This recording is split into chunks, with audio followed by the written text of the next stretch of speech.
I return to this now after another year of record-breaking climate events and extreme weather changes. Discussions and negotiations on climate change are taking place at the annual COP28 conference. The agenda is to conduct the final phase of the global stocktake, a 5-year rotational process that appraises progress countries have made towards meeting their climate targets. For more insights on this, let's speak now to energy expert Mthunzi Luthuli. Good to have you, sir. Thank you very much for your time. We are looked at as, in fact, it's a fact that African countries are the least emitters.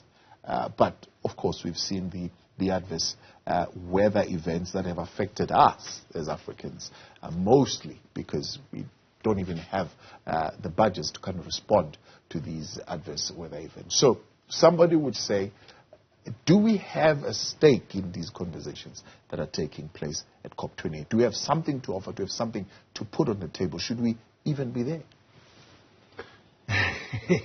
Yeah, it's an interesting question, Mr. Luthuli. My view is that everybody has to do something about climate change. Okay? Yes, we didn't cause the problem. The problem was mostly caused by the West. But I think that we can't then, be seen to be worsening the problem. Okay. Having said that, though, I think it means that our response needs to be proportionate to what we can do and proportionate to our contribution to greenhouse gas emissions. So if you look at South Africa, for instance, we emit 1.1% of global greenhouse gas emissions. 1.1%. So if we were to stop emitting everything, if we were to close all our coal-fired power stations tomorrow, we wouldn't change anything, at a global level. But the effort and the money that we're putting towards reducing our greenhouse gas emissions is just disproportionate, in comparison to how much we are contributing. Yeah. Now, it wouldn't be a problem if doing that didn't come at a cost. Yeah, absolutely. And that's the cost I want to talk about. So we won't make a significant dent in the global greenhouse emissions to that effect. However, we will make a significant debt in our workforce evolution, for example, but also in the resilience of businesses in the country. Let's talk currently what is our decarbonization strategy. Firstly, do we have a decarbonization strategy? We do have, although it's not a strategy that has been accepted by everybody. It's highly contested, and my view and many other people agree with the view that it's not a properly thought out strategy. The strategy is simply to replace our coal-fired power stations with renewable energy sources. Okay, now it's a poor strategy for many reasons. Okay, one, renewables are not ideal for utility scale applications. Mm-hmm. Okay, renewables are okay for instance, rooftop solar on households and commercial buildings, shopping centers, that type of thing.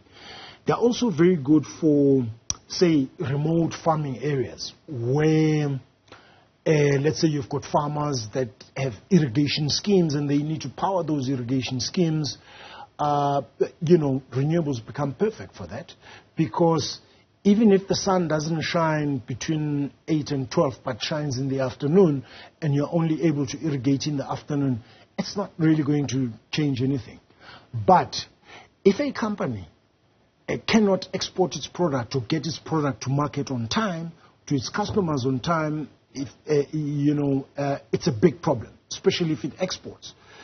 The customers in those overseas markets will not say, well, the sun was not shining in South Africa, they will simply go to the next supplier. Yeah. So you can't afford that type of risk. So, and we say because of those things, you need to introduce renewables, but deploy them properly. Why did we go for that decarbonization solution? There are a number of decarbonization solutions. There's carbon capture, there's hydrogen, there's renewables, of course, and there's energy storage. Why did we pick the renewables? And there's nuclear. And there's nuclear, yes. Yeah. So we don't know. To be honest, I have asked a number of officials. We have contacted the PCC, the Presidential Commission on Climate Change. And by the way, that commission doesn't even have, at the moment, or the last time I checked, they didn't even have a single engineer. And yet they are making statements about the structure, the structure of the electricity industry going forward. It's criminal. But you need the right experts in that commission in order for the commission to make the right decisions. So we really have no clue. In my view, I think that people have been overzealous about renewables technology, which, by the way, is not even new technology. It's old technology. And they have failed to look at some basic engineering things that you need to consider when you make these decisions. Right, back live tonight here on In Focus, getting some insight on the COP28 gathering taking place in the United Arab Emirates and what could possibly be, I suppose, our stake and our contribution, or what we are looking at as far as our just transition strategy in the country. Energy expert Mthunzi Luthuli still with us. So we have some kind of strategy, some kind of roadmap, and what we have identified as our best path forward is renewables. It's getting a lot of resistance, and largely because we want to see a strategy that ensures uninterrupted access to affordable energy. And many people are saying the renewables path, one, is unreliable because it's weather dependent, and if there's no wind, if there's no sun, you're in trouble. But two, it's unaffordable. So it's unreliable because of the reasons that you've just stated. But secondly, and something that a lot of people forget about, is that renewables have a low capacity factor. I think I might have mentioned this here before. Capacity factors basically look at, how much energy were you able to produce in the time versus how much energy you could have produced within a certain time period. So renewables, let's take solar for instance. Solar can only produce energy for 8 hours of the day, max. A day has 24 hours, so that's 1/3. That's 33%. But if you take into account the fact that some days are rainy days, some days it's cloudy, that percentage comes down to, and it's been measured in South Africa, it's about 25%, the capacity factor. Sure. So the question is, why do you build plants that can only produce 25% of the time? The other day I made an example. I said 1 unit at Koeberg, Koeberg Nuclear Power Station is it's 1 gigawatt. It's about 920 megawatts. Now, if you were to try and get solar plants of the same capacity, you'd have, and let's say your solar plants, each one was 50 megawatts, you'd have to build 20 of those solar plants to get 1 gigawatt. Sure. And even after getting to 1 gigawatt, you won't get the same amount of energy. You've built capacity of 1 gigawatt, but in terms of the energy that you get, it's only going to be a quarter because the capacity factor is 25%. Yeah. And so it makes absolutely no sense. So it's being argued then to say, but put that burden on the private sector. Make private sector be the ones who strive for sustainability and those emissions baselines more than you would make the ordinary South African citizen suffer. No. Those investments have to realize a return. Okay? That return ultimately is given by the electricity user through paying the tariffs. So it's not manna from heaven or anything like that. Ultimately, the electricity user has to pay for these inefficiencies. And that is the tragedy. Now, okay, yeah. Yeah, just to add to that, if Thabo, the problem is emissions, yeah, okay, and not a fight about technologies, okay. If the issue is emissions, then why aren't we using nuclear? Because nuclear emits no greenhouse gases, okay, and it's a reliable technology. It's not weather dependent. It produces electricity 24/7. Yeah. Reliable baseload power. Well, previously the argument was the nuclear build would cost the whole entire budget of South Africa. In terms of how it wanted to be done. It was happening in a way that it was unaffordable. Yeah. Or at least the way that was proposed. Yeah. Those were mischievous journalists and pro-renewables lobbyists who said it was going to cost 1 trillion. It was absolute nonsense. I did the calculations. Even at the upper end, it was going to cost us about 540 billion rand. Okay. And right now, if you look at how much we have commissioned in terms of renewables, it's in excess now of, it's around 400 billion rand that we have commissioned in terms of renewables. And load shedding is getting worse. You see, so it was the anti-nuclear lobbyists and pro-renewables lobbyists that, quoted this figure of 1 trillion rand, yeah, which was completely wrong. I want us to then talk about the identified technical requirements if we are to, one, get into this just transition, and if we were to go for, because others have been saying, well, we can actually keep our coal-powered power station and burn coal at a less harmful way by introducing some technologies. Why have we not done that? Okay. Again, I have no idea.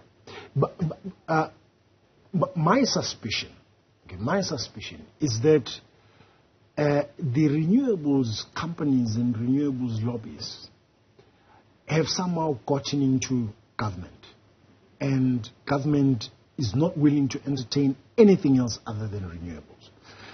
As to exactly what it is that,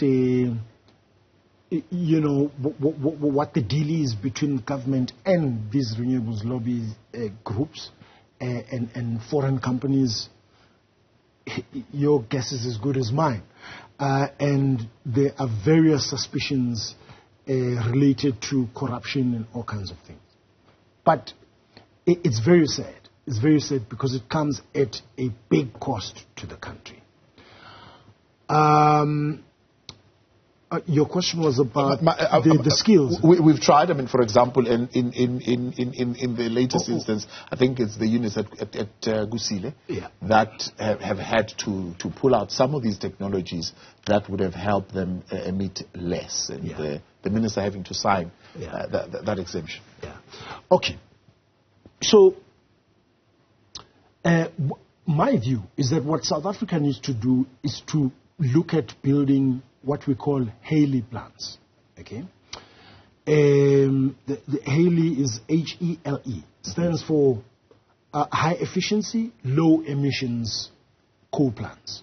Okay. So you increase the efficiency so that you get more energy per ton of coal that you burn. Okay, and you do this by using more advanced boilers, supercritical boilers, etc. The low emissions part is about carbon capture. Okay, so at the tail end, the flue gas, you remove the carbon and other toxic substances from the flue gases before you emit them. Yeah. Okay. So it's low emissions in that sense. Now, some of these technologies are already being used. Carbon capture, for instance, it did have a slow uptake, but in the last 5-6 years, we've seen lots of carbon capture plants being built around the world. Most of them are in North America, the US and Canada, but some in Europe as well. And they work well. And I think, given the fact that we have lots of coal in South Africa, we should be going that route. Okay. And again, if the issue is about emissions, if you are then able to lower the amount of carbon dioxide and sulfur, etc., from your emissions, what is the issue? Yeah. It's the same thing with, by the way, with nuclear. Yes. You know, the technology emits no greenhouse gases, so there should be no problem. In fact, right now in COP28, 22 countries, yesterday or the day before, signed an agreement or a commitment to triple the use of nuclear by 2050. They're saying it must be part of the transition, simply because it doesn't emit greenhouse gases. Yeah. Should we be committing ourselves to these agreements? Because sometimes they say, you know, South Africa, we're such a developing country, but we like to rush into these things that ultimately we should be leaving to developed countries. Yeah. And we sign and find ourselves caught up in these agreements. Say, yeah, but you signed to this protocol, and therefore now you have to use so many billions to this just transition. Yeah. I don't believe that we should be signing at least the kinds of or making the kinds of commitments that we've made. If we have to make commitments, okay, let's make well-considered commitments. So if you look at China and India, for instance, they haven't made any crazy commitments. They have their own plans that they believe are the best plans for their countries, and those plans happen to be not in full alignment with what is required in these climate change initiatives. And so they just don't make those commitments. They are building lots of coal-fired power stations. They are building lots of nuclear. And so, and I think we should be doing the same. We should be looking at what is in the interest of South Africa and making our decisions accordingly, without, of course, being irresponsible about the environment. You know, but like I said, there are technologies that will ensure that we're able to provide enough energy for South Africa, for South African households and business, yeah, and at the same time limit our impact on the environment. Mthunzi Luthuli, appreciate your time. Thank you very much for coming on Energy Expert there. Mthunzi Luthuli.